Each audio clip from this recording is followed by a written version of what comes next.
घट पर जाई तपत मुनिन के आग लगाई। संत महात्मा अपनी कंदराओं में कुटिया में बैठ करके भगवान का भजन करते हैं तो धुंधकारी पीछे से जाता है और जाकर के उनकी कुटिया में अग्नि लगा देता है, आग लगा देता है। जब संत महात्मा बिलबिला करके भागते हैं निकल करके तो ताली बजा करके हंसता है। ऐसा अत्याचार करने लगा, धीरे धीरे कुछ बड़ा हुआ, धीरे धीरे कुछ बड़ा हुआ। अब तो धुंधकारी पंच पंच वैश्याण विक्रम कृपयोच 5 वैश्याओं के साथ में विचरण करने लगा।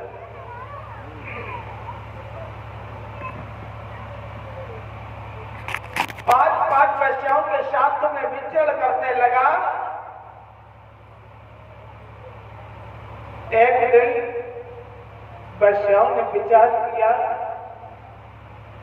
ये चोरी चपाटी करके आता है, चोरी इत्यादि करके आता है, ये धन लाता है, एक ना एक दिन तो ये पकड़ा जाएगा। और जब ये पकड़ा जाएगा तो किसे दंड मिलेगा, तो इसके साथ में हमको भी सभी को दंड मिलेगा। पिताजी के पास में अनेक उलहने आने लगे। पहले तो पिताजी इस बात से परेशान थे कि कोई पुत्र नहीं है,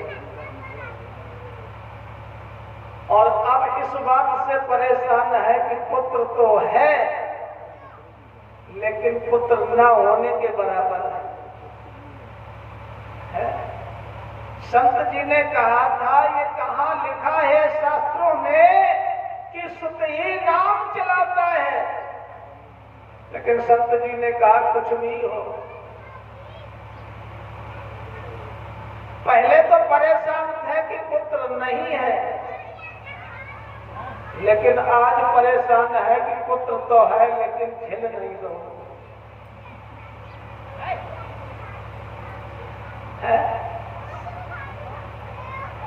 महाराज आत्मदेव जी जब ज्यादा परेशान हो गए, पुत्र के उल्हने सुनते हुए एक दिन अर्धरात्र के समय में घर परिवार छोड़ छाड़ करके भगवान का भजन करने के लिए जंगलों की ओर निकल गए।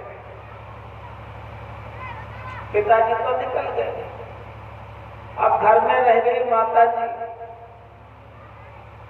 जब बालक के ऊपर पिता का हाथ हट जाए तो फिर क्या मां का दबाव कितना मानता है। घर में कुछ नहीं है, धुंधकारी अपनी माँ से कहता है पैसे दो। माँ ने कहा बेटा अब कहाँ घर में कुछ रहा है, जो कुछ भी था तूने तो बर्बाद कर दिया, अब क्या घर में बचा है। तो अपनी माँ को पीटता है। एक दिन माँ कुएं में कूद गई, अपना प्राणांत कर दिया, और जब प्राणांत कर दिया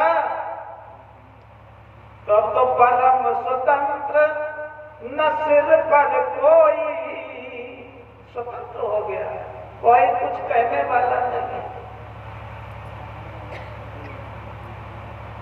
धुंधकारी लूटपाट चोरी इत्यादि करता है और करके वैश्याओं के पास में जाकर के मौज मस्ती मनाता है। वैश्याओं ने विचार किया एक ना एक दिन तो ये पकड़ा जाएगा, 100 दिन चोर की है तो एक दिन पुलिस की भी है, और जब ये दंडित होगा तो हम भी पकड़े जाएंगे। धुंधकारी चारपाई पर लेट करके सो गया। 5 की 5 वैश्याओं ने विचार किया इसे बांध करके इसे ही समाप्त कर दो, जो धन है वो अपने पास है, लेकिन आगे पकड़ने की तो कोई संभावना नहीं है। धुंधकारी सोते हुए चारपाई पर वैश्याओं ने रस्सी से कस लिया, बांध दिया, और जब बांध दिया पीटना प्रारंभ कर दिया, तो पीटने से धुंधकारी नहीं मरा, और जब मरा नहीं तो एक वैश्या दौड़ करके गई, चूल्हे में एक अधजला चैला लगा था, जल नहीं था चूल्हा, चैला लेकर के आई और लेकर के धुंधकारी के मुंह में ठूस दिया, लो अब तो मरेगा, अब तो मरेगा। धुंधकारी का प्राणांत हो गया। जब प्राणांत हो गया,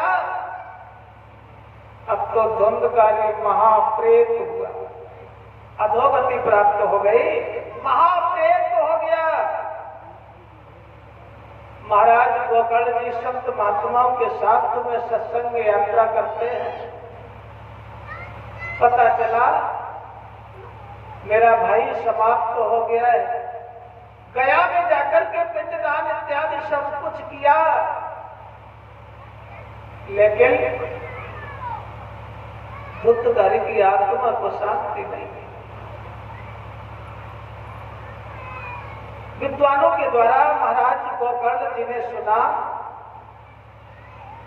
जन्नी जन्म भुवस्य कृतार्थम यदा हृदय, जब तक जन्म देने वाली जन्मभूमि को यदि जाकर के पवित्र न किया जाए, तब तक इस मानव जीवन का उद्धार नहीं है। उद्धार नहीं है। महाराज गोकर्ण जी चल करके अपने गांव में आए। जो घर है वो खंडहर हो गया, गिर गया, जब कोई रहने वाला नहीं, घर गिर गया, खंडहर हो गया। उसकी चटाई बिछा करके लेट गए, और जब लेट गए तो धुंधकारी की आत्मा भ्रमण करती हुई अपने भैया गोकर्ण जी के पास में आ गई। कभी बवंडर का रूप धारण करती, कभी मेढ़े का रूप धारण करती है। गोकर्ण जी ने विचार किया कि कौन आत्मा है ये, कोई आत्मा भटक रही है, ये हमें डरावने का प्रयास कर रही है। गोकर्ण जी ने अपने कमंडल से जल लिया, और जैसे ही उस जल को स्तंभित मंत्र के द्वारा अर्जित किया, और जो ही जल छोड़ा, वैसे ही धुंधकारी की आत्मा बोलने लगी। भैया गोकर्ण मैं आपका भाई धुंधकारी हूं।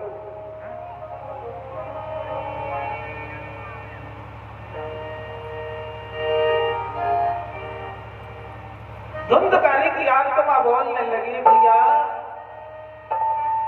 कि धुंधकारी हूं भाई तुम्हारा, और धुंधकारी हूं भाई तुम्हारा, अक्ल पर जोर चलता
धुंधकारी कहने लगा, भैया 2, 4, 6, 10, 100, 50 अपराध किए हो, मिल जाती है। लेकिन मैंने तो इतने पाप किए हैं कि जिंदगी तो गिनती ही नहीं कि धुंधकारी हूँ भाई तुम्हारा, लेकिन परिवार चलता नहीं है।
ने कहा भैया मैंने इतने अपराध किए हैं कि आपने गया में जाकर के पिंडदान श्राद्ध इत्यादि सब कुछ किया, लेकिन हमारी आत्मा को शांति नहीं मिली। गोपाल जी ने कहा भैया आपकी शांति के लिए मैं विचार करूंगा और अवश्य ही आप इस प्रेतत्व आत्मा से मुक्ति प्रदान कराऊंगा। प्रातः हुआ, महाराज गोपाल जी अन्यत्र चल दिए।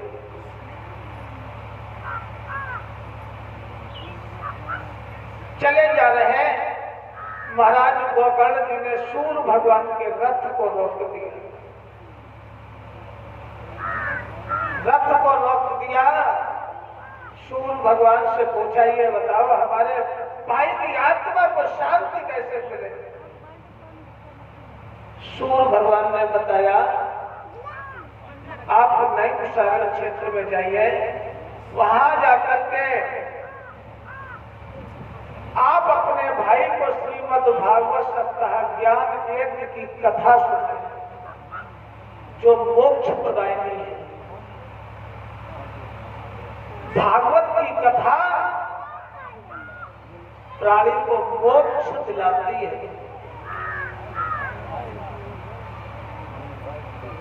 भागवत की कथा प्राणी को मरना सिखाती है कि मरा कैसे जाए। रामायण इंसान को जीना सिखाती है कि जीवन जिया कैसे जाए।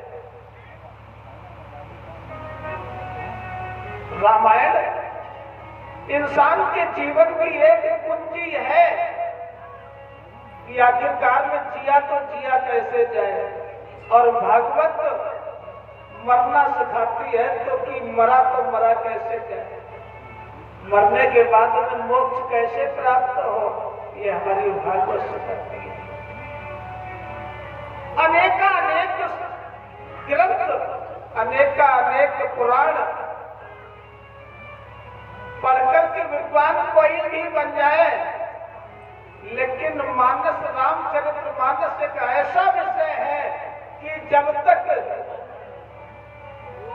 किसी भी ग्रंथ में उसे समाहित नहीं किया जाएगा तब तक वो बात पूरी नहीं हो सकती है। जैसे कि मानस तन धार पढ़ो मानस को बार बार, और निज मन ये मानस को मानस बनाती है। मानस तन धार पढ़ो, एक रामचरित मानस और एक मन मानस। मानस को अपने मन रूपी मानस में कि मानस तनधार पढ़ो, मानस को बार बार, और निज मन ये मानस को मानस बनाती है। राम जी की शक्ति की भक्ति के सजीवन नूर, और कलमल के मल को ये छठ में मिटाती है। चाहे सुख पुराण पढ़े और बने विद्वान कोई, और मानस के बिना बुद्धि विधवा कहाती है। पर मानस के बिना बुद्धि विधवा कहाती है। जिस प्रकार से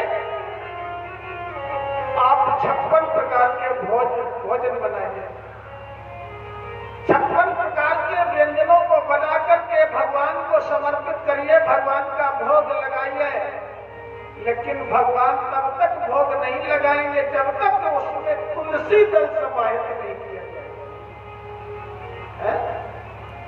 56 प्रकार के व्यंजनों से भगवान को भोग लगाइए, लेकिन भगवान उस भोग को स्वीकार नहीं करेंगे कब तक, जब तक उसमें तुलसी दल सम्मिलित नहीं किया जाएगा। उसी प्रकार से अनेक शास्त्र पुराण पढ़िए, विद्वान बन जाइए, लेकिन जब तक रामचरितमानस की चौपाई आधारी उसमें सम्मिलित नहीं की जाएगी, तब तक उसका सही सारांश प्रकट नहीं होने वाला। इस प्रकार से ये राम की भक्ति की शक्ति की सजीवन नूर है।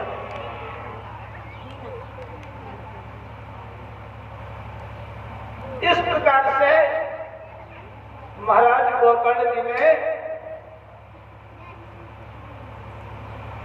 नए सागर क्षेत्र में जाकर के श्रीमद् भागवत सप्ताह ज्ञान यज्ञ की कथा का प्रादुर्भाव किया, शुभारंभ किया। सभी भक्तों ने बैठ करके भगवान की कथा को सुना, लेकिन धुंधकारी की प्रेतत्व आत्मा कहाँ बैठे? दक्षिण दिशा की ओर एक 7 गांठ का छिद्रदार पोला बांस पड़ा है, जिसमें बैठ करके धुंधकारी की आत्मा ने 7 दिन तक भगवान की कथा को सुना। एक दिन की कथा सुनने से एक गांठ चट गई। बांस जो छिद्रदार पोला बांस पड़ा था, उसमें धुंधकारी की आत्मा बैठ गई। एक दिन की कथा सुनने से एक गांठ चटक गई, दूसरे दिन की कथा सुनने से दूसरी गांठ। इस प्रकार से धीरे धीरे 7 दिन की कथा सुनने से 7 गांठें जो ही चटकी, धुंधकारी अपने सुंदर से स्वरूप में प्रकट हो गया।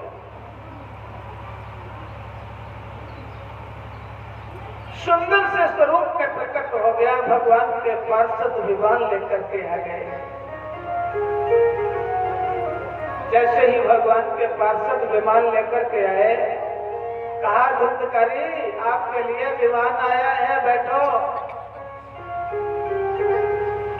कथा पंडाल में तो बहुत से लोग बैठे थे। उन्होंने कहा अरे ये तो एक भी दिन सुनने के लिए कथा नहीं आया, यहाँ आया ही नहीं, किसी ने देखा ही नहीं, इसके लिए विमान आया है। भगवान के पार्षदों ने कहा बस यही तो भाव है,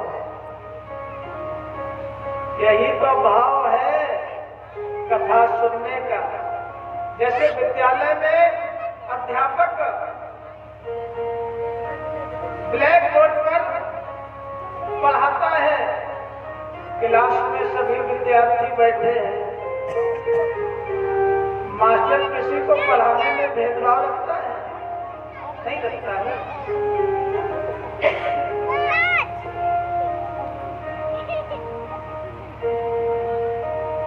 लेकिन भाव समझने का है, भाव समझने का।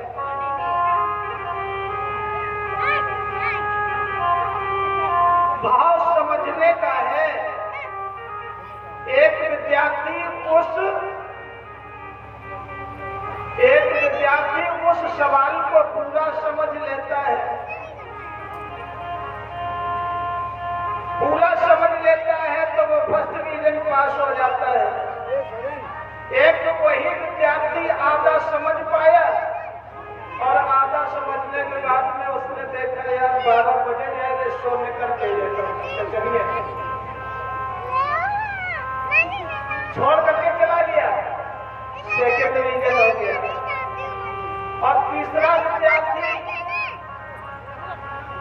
तीसरा विद्यार्थी को जिसने सवाल का नंबर, घंटा का नंबर आया विद्यालय में, क्लास में अध्यापक आया, उससे पहले ही क्लास में उस छात्र ने क्या काम किया? विद्यार्थी ने चलो चलना मेला निकल जाइए, चलो मेला दिख जाए, मास्टर तो रोज पढ़ाएंगे, मास्टर तो रोज पढ़ाएंगे। वो फेल हो गया। भाव तो बराबर है, अध्यापक का भाव बराबर है, विद्यार्थियों को एक समान शिक्षा देता है, लेकिन समझने का भाव है। कथा सुनाई जाती है, कोई तो अनेक अनेक भाव से कथा पंडाल में कथा सुनने के लिए आते हैं, कोई तो देखने आया, ले क्या भागवत हो रही, जब 3 चांदनी लगी, कहा जो भागवत हो गई। कथा सुनने का भाव। कुछ लोग कथा देखने आते हैं, पंडाल तो ऐसे ही बनो ठीक ठाक आया। कुछ लोग साज-बाज सुनने आते हैं, यार आर्मी वाले जो है तुमने बढ़िया बढ़िया दिखाया, लेकिन जो कुछ लोग श्रोता होते हैं और कुछ लोग श्रोता होते हैं। श्रोता है वो तो आराम से भगवान की कथा सुनते हैं, लेकिन जो श्रोता है साज-बाज तो यार ठीक है, मतलब मेरे को तो पंडित पकते ही रहते या नहीं बना, फिल्मी दुनिया की 2-4 लगाया गया, ये श्रोता है, ये अपना अपना भाव है। हम हिम की बात अगर को कुछ नहीं कह सकते, हिम की तो बात हम 7 दिन तक कुछ कह ही नहीं सकते। अन्य गाँव की तो हम बता सकते हैं, लेकिन हिम की बात हिम नहीं बता सकते। बोले शंकर भगवान की। तो ये भाव की बात है। जैसे भगवान भोलेनाथ के दरबार में सभी भक्त भगवान के दरबार में आते हैं, बैठे हैं, भगवान